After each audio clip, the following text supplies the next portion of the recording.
I think Al Pacino can start our discussion this evening. This production would have been impossible without his presence. And I think everyone would like to know how in the beginning he happened to decide to play King Richard III when he could be off in Italy or in Hollywood or one of those lovely sunny places playing something by a swimming pool. Al, Well, first, how'd you happen to do it? I'm allergic to the sun.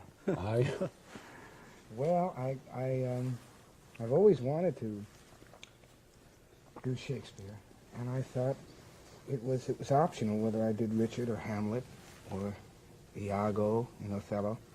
And talking to David, we discussed it, and I thought, well, let's go ahead and do Richard. Mm. Had you seen it done? Had you ever seen Never. anybody do it? You never saw anybody do it? I did the first half hour of it at the Actors Studio 3 or 4 years ago. With whom? Was that on your own? Were On you, my own. You worked I it out just yourself? worked it No out director? myself.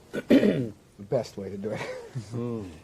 What about the language, Al? Did you work on it at all? I mean, in the fact that it is Shakespearean language, and you've always worked in prose and modern contemporary. I've always loved language. You see, I've always wanted to do a language play. I even found in the realistic plays I did, when I had enough to say, it would get my motor going. And I've always wanted to do that.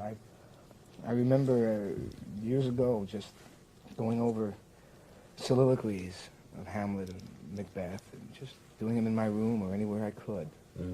When I did scenes in acting class, I would usually pick scenes that were from Shakespeare. I just love the word. I've always loved it. And I've never had an opportunity to do it professionally. But language is something I always felt can be helpful. A lot of actors feel that language is something you go to.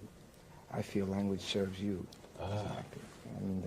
And it can be very helpful. Are there passages in this that give you, that turn you on, stir you?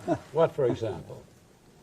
The opening soliloquy, the various soliloquies in the play. After Queen Anne, sure. You'll find that any time I have more than a paragraph to say, I get, whether it's right or wrong, it just sort of moves in on me, because I find, interestingly enough, how little we use words today.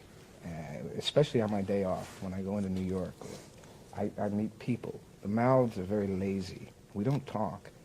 And this opportunity to talk and say these things, I think is just great.